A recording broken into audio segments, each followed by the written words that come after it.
Thank you very much for joining us here this evening. You're watching News Now and I'm Nivedna Prabhu. In fact, our top focus of the hour is given the fact that US President Donald Trump announced that the US had struck a deal with Pakistan to develop massive oil reserves, further hinting at exports of the same to India. Now, this comes, remember, hours after Trump slapped 25% tariff rates on India and warned of additional penalties for the country's trade with Russia for arms and crude oil. My colleague Ashesha, in fact, joins with more details given to what we're picking up. Let's listen into her and continue that particular top story discussion with our special guest. But before I do that, Ashesha, over to you.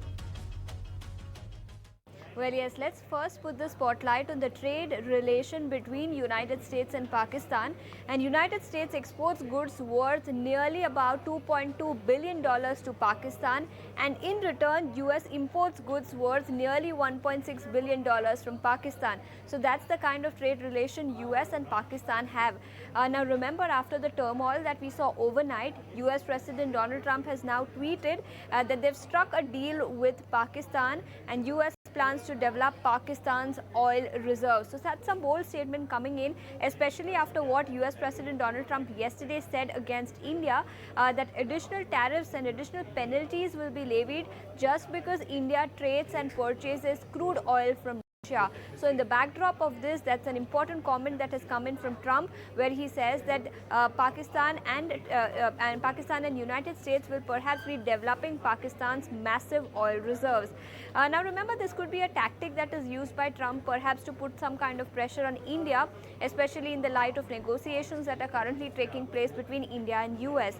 Now remember, US is using this as a way to deal with India. Perhaps it could be inferred that way. But let's also put the spotlight on the kind of oil reserves Pakistan has. Now, Pakistan has oil reserves worth nearly 332 million barrels, and Pakistan has 52nd largest oil reserves in the world. But remember, when we compare it to India, India has much higher oil reserves, totaling to nearly 4.5 billion barrels of oil reserves. So India clearly has much higher oil reserves, and India stands 32nd largest in terms of oil reserves in the world. So yes, perhaps this is being used as a tactic to pressurize India and to negotiate a deal faster between the United States and India. Right, Ashesha. Thank you very much for joining us on the show and giving us a quick sense of what that's looking like. But for the moment, we'll leave the conversation at that. Let me take the opportunity to introduce our guest joining us on the show this evening, Narendra Taneja, leading energy expert. Mr. Taneja, thank you very much for taking the time out and joining us here on ET Now. Given what we heard, my colleague Ashesha also put into perspective is one aspect. The other being, Trump in fact hails massive reserves, but Pakistan's proven oil stands at about 353 million barrels. In industry terms as well, is this more hype than hydrocarbon is one aspect? And given what he said, hinting at Pakistan that could sell oil to India, for India planners, is this even worth a contingency level consideration or pure diplomatic posturing? Well, I mean, if you look at the oil industry, for that matter, the gas industry, I mean, you can't make, that Pakistan is sitting on such huge reserves of oil or gas, for that matter. First, we want to know that where exactly are the reserves? When did the discovery take place? And who did the assessment? And who basically says that, all right, they've got the size of reserves of oil in Pakistan are of this size? Who did that? And number two, in America, they don't have a state-owned oil companies, unlike India or Russia or many other countries. They don't have a single oil company owned by the government of the United States. These are all private companies. So when you say they have entered into some kind of agreement with Pakistan, which company?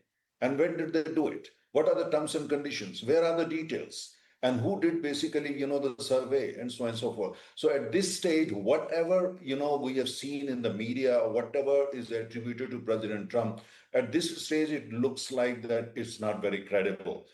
I think, Pakistan has been the last 7-8 months that, they have made a major discovery of oil somewhere in the offshore of Karachi, but no further details. Number two, I mean, they have got some gas reserves in Sindh and some in northwestern part of Pakistan, but those reserves are very small. And those reserves are the kind of reserves that Pakistani companies, state-owned company, they can basically tackle those reserves themselves. So therefore, it looks like today, based on the data and the information available, it looks 99% politics and nothing more than that. I don't find any kind of credible piece of information in what's coming out of Washington D.C.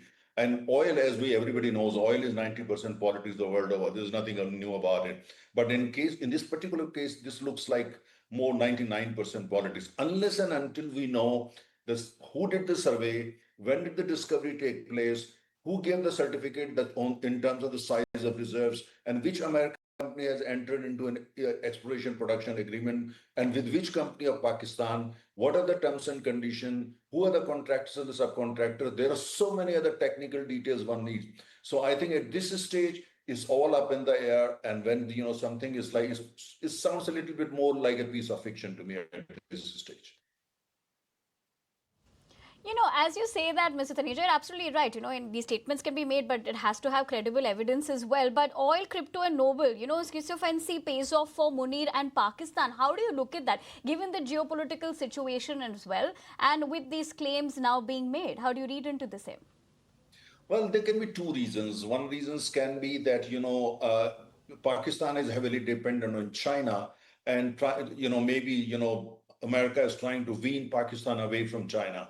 Like this, what exactly they've been trying in terms of Russia. Their strategy initially was that we are trying to wean Russia away from China. In Pakistan, that could be one thing, and that's why because Pakistan depends on China is growing all the time. Second reason could be that they just want to use it to put pressure on India, so that in terms of trade deal or in terms of letting American oil and gas companies to venture into India, so that India is kind of a little bit more receptive and is willing to give them the kind of concession. We all know American oil companies are interested in the Bay of Bengal exploration production assets.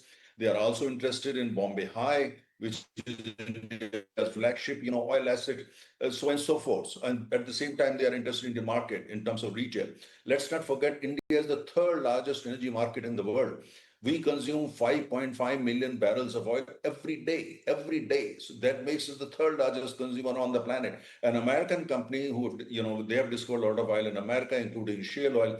They're looking for new markets. So this might be just a strategy to put pressure on India so that we open up even further, especially when it comes to America's oil and gas marketing companies. We are already buying more oil from America than ever before. Probably they want us to buy more. They want us to buy more liquefied natural gas from the United States.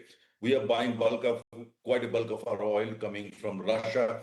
They want to stop everything from Russia and buy it from America. So if that is the thing, I think they need to be upfront about it. If they can offer us good rates, they can offer us a good discount what Russia offers, then I think Indian refiners will be very happy to go buy it from America. When it comes to Russia, there is no love for Russia. It's economics. So America got to understand, EU got to understand, it's all economics. You give us oil at discounted rate, gas at discounted rate, our refiners will go and buy from you. The government is not telling Indian refiners go and buy from this geography or that geography. We buy from 40 different geographies around the world. So they need to understand, to put pressure on India, stop buying from Russia. I think it's not fair because we have no sanctions against Russia. Okay, Mr. Taneja, I'd have to interject you there. Right, but you make pertinent points, given the fact that how this can also be viewed is that an arm twisting tactic as well. But just coming to what we're looking at in terms of what's been stated here, Pakistan's exploration history is in fact full of dry wells as well. Do these offshore claims have any credible technical basis, which you've already questioned? But even if reserves are found, Pakistan would need a big amount of capital investment just for exploration and infrastructure. In your view, can a country in deep debt attract such investment also when politically also it's not stable? Well, I think, what the President Trump is trying to suggest, that Pakistan is a broke economy. Everybody knows that. So, but they, at the same time, they claim that we have got huge reserves of oil and gas onshore, but more so in offshore. That's what they're claiming. And maybe Pakistan is trying to tell Americans that, look, come here, invest, put in your money to build first, produce the oil and gas from Pakistan, and then basically, bring it to our market, Pakistani market, and export it. That's what President Trump said, that maybe India can buy from Pakistan. It's a lot of ignorance there. But the thing is that, First, when you say oil reserves, quote unquote reserve, that means the reserves have been established. Unless and until the discovery has it is established that that is the size of the reserve. It's a scientific exercise. It takes a lot of time. So who has done that? They have claimed they made a discovery. Did they go for one discovery well or two discovery well? Then who did the assessment? Is there any credible assessment done and established that, look, this is the size of reserves? To the best of my knowledge, they can't say that this is the size of reserves. It is not, because nobody has done that. But I think Pakistan is trying to sell this story to Americans so that they can get American money. In the process, they can get, American favor also in terms of relations with India. At this stage, to me, it looks like, an American oil companies are very smart. That's why no company has been named. Is ExxonMobil coming? Is Chevron coming? Which American company is coming? Why don't they name the company? And any serious company will not come unless they have got all these details.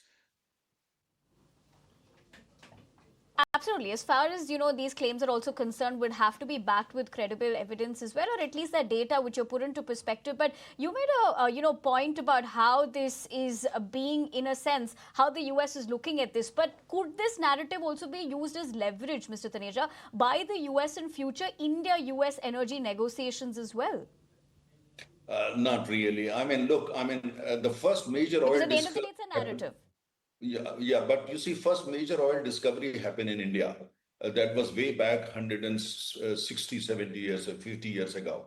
We know oil sector very well. We may not be Saudi Arabia or Russia in terms of, oil reserves, but we know oil very well. Asia's first refinery took place in India, was built in India. So we know this sector very well. I think they may try to do that in terms of, try to sell more oil and gas from American assets to us. But I think they don't really need to go for that. It looks so kiddish at this stage, the way whole thing is pushed, if that is the agenda.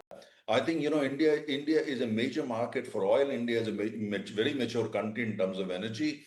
Therefore, if American companies are interested, they need to sit across with our companies, public sector and private sector, and negotiate with them better deal. If they offer good technology, they will get, they will get access to India's exploration production assets. If they offer good deal in terms of selling oil or gas to India, I'm sure Indian companies are interested.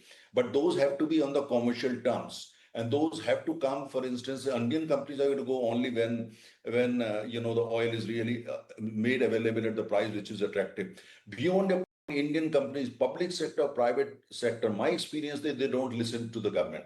They go by economics, and they're going to go by economics, and they have to offer attractive terms, and then India will buy more oil, more gas, invite them to invest in India, and so on and so forth. It all based on economics, the way I understand it.